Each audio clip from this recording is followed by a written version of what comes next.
में दो दो सब्जी।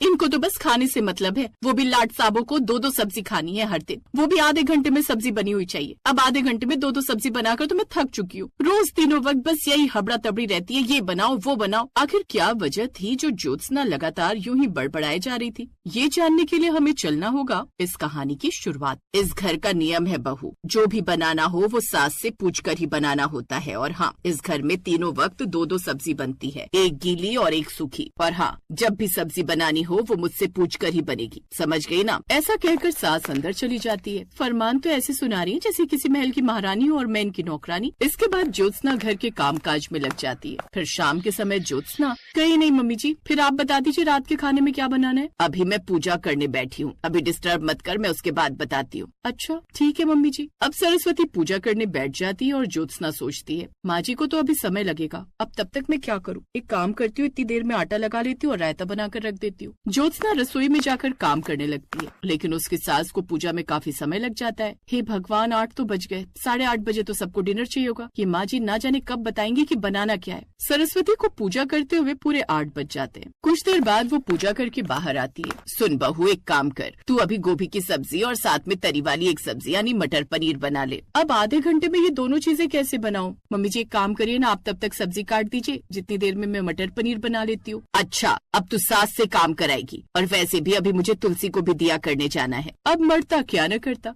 ज्योत्सना जल्दी से रसोई की ओर जाती है और एक तरफ आलू गोभी बनाने के लिए कढ़ाई चढ़ाती है और दूसरी तरफ मटर पनीर बनाने लगती है। साथ ही उसकी नजर घड़ी पर भी थी, क्योंकि ठीक 8:30 बजे सभी लोग खाने के लिए जाया करते। इसके बाद ज्योत्सना आधे घंटे में दोनों सब्जियां बनाकर सबको परोसती है। सबके खाना खाने के बाद वो रसोई का काम निपटाकर थकी हारी अपने कमरे में चली जाती है और सुबह 5 बजे जाग जाती है। फिर नहाने के बाद अपनी सास के कमरे में जाती है। मम्मी जी दरवाजा खोलिए। अरे क्या हुआ, दरवाजा तोड़ेगी क्या? माँ जी सब्जी बता देते कि क्या बनानी है। अरे अभी 5 बजे, सोने भी नहीं देगी क्या? चल अब जा सोने दे, बाद में आना। मेरी नींद खराब करके खुद इनको आराम से सोना है, अब क्या करूँ? एक काम करती हूँ, तब तक मैं बाकी के काम निपटा लेती हूँ। ज्योत्सना तब तक बाकी के काम निपटाने लगती है। ऐसी सुबह के 7 बज जाते हैं। अरे बाप रे, 7 बज गए। मम्मी जी को कमरे में चाय देकर आती हूँ, इसी बहाने पूछ भी लूंगी कि क्या बनाना है, नहीं तो 7:30 बज जाएंगे। ज्योत्सना चाय लेकर अपनी सास के कमरे में जाती है। मम्मी जी चाय पी लीजिए और अब तो बता दीजिए क्या सब्जी बनानी है। अरे रुक जा, जरा सुस्ताने तो दिया कर। एक काम कर, दाल चावल और सूखी भिंडी की सब्जी और रोटी बना ले। दाल चावल ये लोग खा लेंगे और भिंडी की सब्जी और रोटी ये लोग लेकर चले जाएंगे। लेकिन हाँ, 7:30 बजे तक दोनों चीजें बना ले। प्रीति भी उठ गई होगी, उसको भी कॉलेज जाना होगा,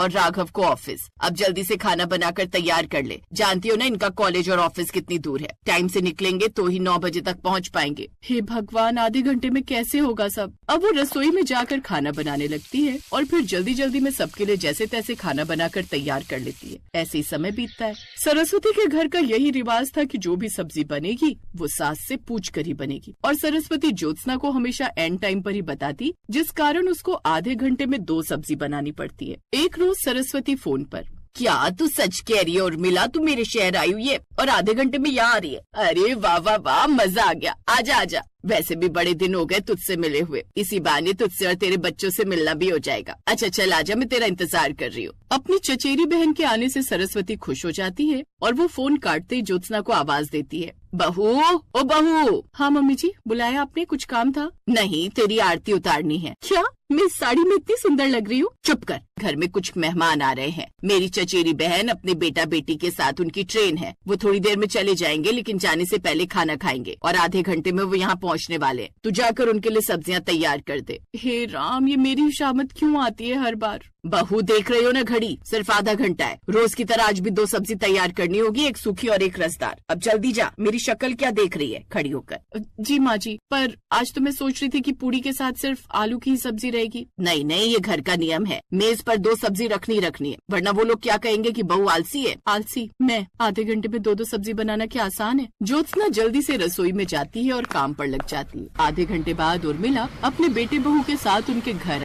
तू तो बड़ी कमजोर हो गई उर्मिला, तेरी बहू ठीक से खाना नहीं देती है क्या? अरे नहीं, वो बात नहीं है, मेरी बहू तो बड़ी समझदार है, वो तो मैं ही हूँ जो अपनी सेहत का ध्यान रखती हूँ। इसके बाद ज्योत्सना उन सबको खाना परोसती है। भले ही उसने खाना आधे घंटे में बनाया हो, लेकिन वो काफी मजेदार बना था। खाना खाकर वो सब लोग वहाँ से चले गए। ऐसे ही दिन बीतने लगे। फिर एक दिन ज्योत्सना बाजार जाने के लिए घर से निकलती है कि तभी पीछे से एक ऑटो आकर उसको टक्कर मार देता है। आह, हे भगवान, अंधा है क्या, देख कर नहीं चल सकता? माफ करना मैडम जी, देखा नहीं, लेकिन गलती आपकी भी है, आप ही रॉन्ग साइड से आ रही थी। आओ मेरा पैर, अब ज्यादा बड़बड़ मत कर और मुझे अस्पताल ले चल। वो ऑटो वाला उसे ऑटो में बिठाकर अस्पताल ले जाता है, जहाँ डॉक्टर उसका टेस्ट करते हैं। हे भगवान, बस हड्डी न टूटी हो, नहीं तो मेरे घर का क्या होगा, कैसे मैनेज होगा सबका। तब तक उसके ससुराल वाले भी आ जाते हैं। अरे बहू, कैसे हुआ ये सब? तू देख कर नहीं चल सकती थी क्या?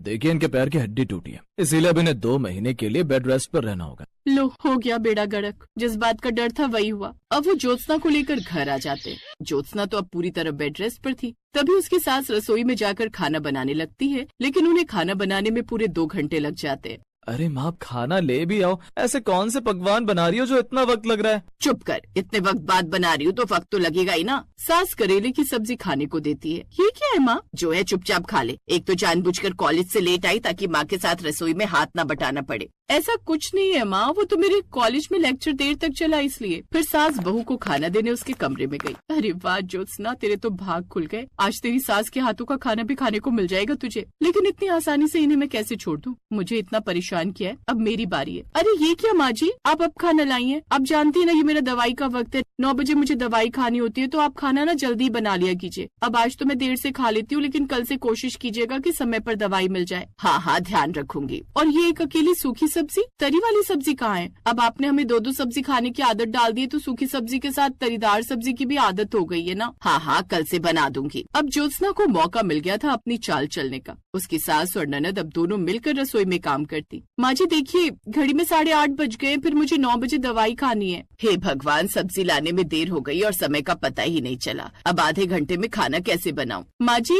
और 2-2 सब्जी बनानी है, याद है ना? ज्योत्सना अपने कमरे से बैठे बैठे चिल्लाई जा रही थी। हाँ हाँ याद है। सास जल्दी जल्दी हाथ चलाती है। अरे बेटी जल्दी कर। अब सास ननद दोनों जल्दी जल्दी हाथ चलाती हैं, लेकिन फिर भी आधे घंटे में उनसे खाना नहीं बन पाता। ये पता नहीं भाभी कैसे इतनी जल्दी खाना बना लेती हैं। अरे कौन सी बड़ी बात है, कल से हम भी बना लेंगे। वो तो बस आज थोड़ी देर हो गई। अगले दिन वो फिर किसी न किसी काम में फंस जाती और उसके पास खाना बनाने के लिए मुश्किल से आधा घंटा ही बचता। और इस आधे घंटे में सब्जी बनाने की जो जद्दोजहद पहले बहू करती थी, वही अब सास को करनी पड़ रही थी। तब उसे समझ आता है कि कैसे उसकी बहू रोज तीनों वक्त आधे आधे घंटे में 2-2 सब्जियां बनाने की जद्दोजहद से लड़ती है। उसे अब अपनी गलती का एहसास होता है। और कुछ दिन बाद जब उसकी बहू पूरी तरह ठीक हो जाती है, तब माँ जी खाने में क्या क्या बनाना है जल्दी बता दीजिए। बहू जो तेरा दिल करे बना ले, और हाँ समय की कोई पाबंदी नहीं है, जितना वक्त लगे आराम से बना ले। हे भगवान, कहीं मैं कोई सपना तो नहीं देख रही हूँ? ये सूरज कहाँ से निकला है आज? आप सच कह रही है माँ जी? हाँ बहू। ये सुनकर ज्योत्सना बहुत खुश हो जाती है और उस दिन के बाद वो कभी उसको आधे घंटे में 2 सब्जी के लिए परेशान नहीं होना पड़ता।